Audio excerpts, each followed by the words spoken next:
Existem crimes que nos chocam pela violência, e existem crimes que nos chocam por outra razão. Eles revelam como o mundo realmente funciona. O caso Jeffrey Epstein não é só uma história sobre um predador sexual. É uma radiografia da elite global. É sobre cumplicidade institucional. É sobre como o poder, quando não encontra limites, não apenas corrompe, ele cria suas próprias regras. E talvez o mais perturbador não seja o que Epstein fez, mas quantas pessoas sabiam, quantas se beneficiaram e quantas continuam intocáveis. Hoje vamos falar sobre algo que vai além de um homem. Vamos falar sobre um sistema. Permaneça até o fim do vídeo e desperte para a realidade.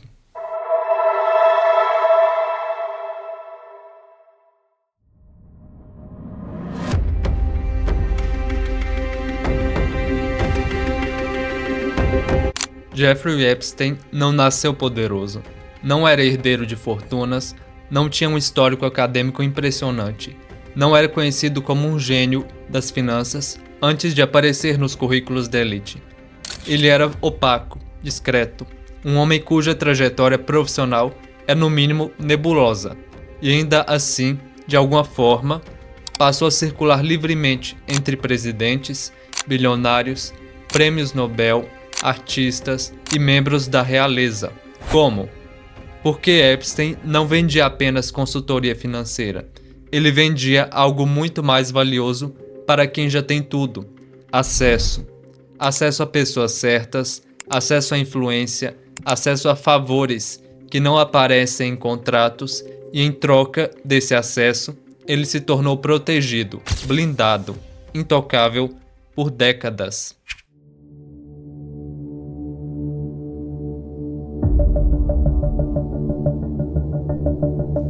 Aqui está o ponto que muita gente prefere ignorar. Jeffrey Epstein não operava sozinho. Pense na logística. Pense na estrutura necessária para que algo assim funcione durante anos.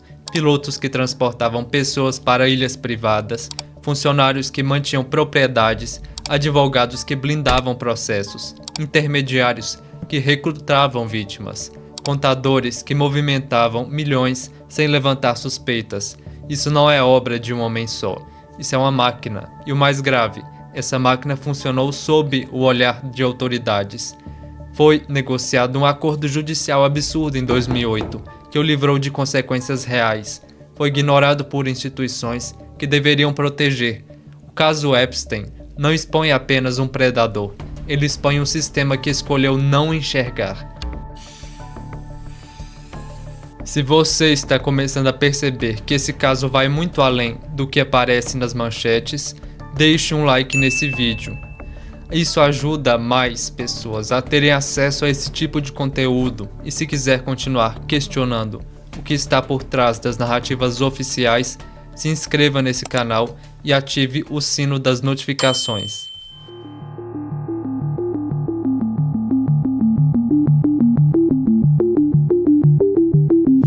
Existe uma ideia confortável de que o mal é caótico, impulsivo, facilmente identificável.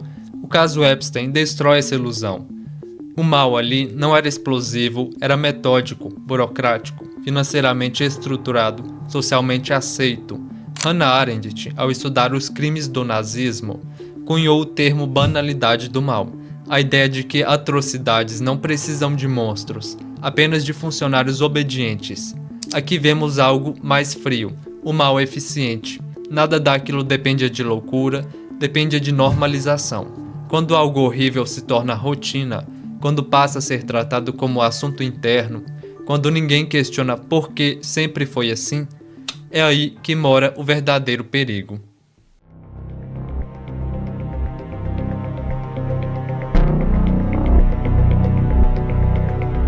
Existe um fenômeno documentado na psicologia social, que é quando alguém passa tempo suficiente sem enfrentar consequências. Algo muda. A moral deixa de ser um limite interno, a lei vira um obstáculo negociável. Pessoas passam a ser vistas como recursos, não como seres humanos mais. Epstein não apenas abusava, ele coisificava, tratava seres humanos como mercadorias, dentro de um sistema de troca de favores. E isso não é exclusivo dele. Isso é típico de ambientes onde o poder não encontra resistência, onde o dinheiro compra silêncio, onde a reputação vale mais que a verdade. A pergunta que fica é: quantos outros Epsteins existem? Não com a mesma criminalidade cometida por ele, mas com a mesma estrutura de impunidade. Quantos?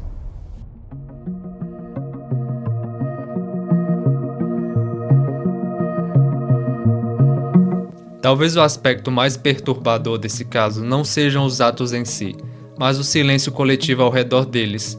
Silêncio de instituições que tinham a obrigação legal de agir. Silêncio de governos que poderiam ter investigado a fundo. Silêncio de pessoas influentes que conviveram com ele e nunca notaram nada. O silêncio não é neutro, ele protege, ele legitima, ele perpetua. Isso nos leva a uma pergunta desconfortável. Quantas injustiças continuam existindo, não por falta de provas, mas por excesso de conveniência? Quantas vezes preferimos não saber, porque saber nos obrigaria a agir? Deixe aqui nos comentários, você acha que casos assim são exceções ou reflexões de algo maior? Quero saber o que você pensa, a discussão importa.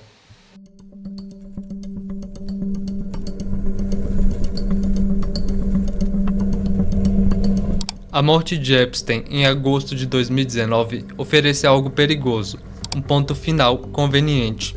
Um vilão morto encerra narrativas, fecha ciclos, permite que todos sigam em frente.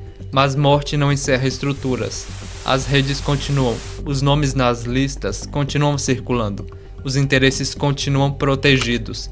E o mais revelador, o caso, ao invés de ser aprofundado após sua morte, foi lentamente dissolvido no noticiário.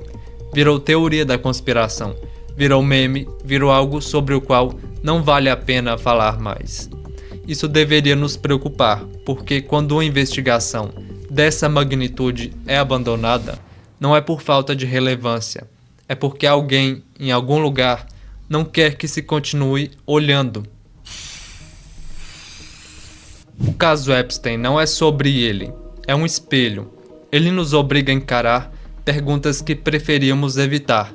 Até onde vai a nossa indignação quando o criminoso é rico e influente? Quantas vezes confundimos status com virtude? Quantas vezes preferimos acreditar na versão confortável porque a verdadeira é assustadora demais? A sociedade adora monstros isolados. Eles nos absolvem. Eles nos permitem dizer: isso não foi um desvio, uma anomalia. O que realmente incomoda é perceber que muitas vezes o monstro é protegido por pessoas perfeitamente normais. O maior perigo não é que casos assim existam. O maior perigo é se acostumar com eles. Quando a moral vira discurso e não prática, quando a justiça depende de quem está no banco dos réus, quando o poder não encontra limites, a barbárie deixa de ser exceção e passa a ser método. O caso Epstein não deve ser lembrado apenas como um escândalo, mas como um alerta permanente, porque o mal não começa com atrocidades, ele começa quando ninguém quer olhar de perto. E se esse vídeo te fez pensar diferente, compartilhe com alguém, e se você quer continuar questionando narrativas, indo além do óbvio, inscreva-se no canal e nós nos vemos no próximo vídeo. Até mais!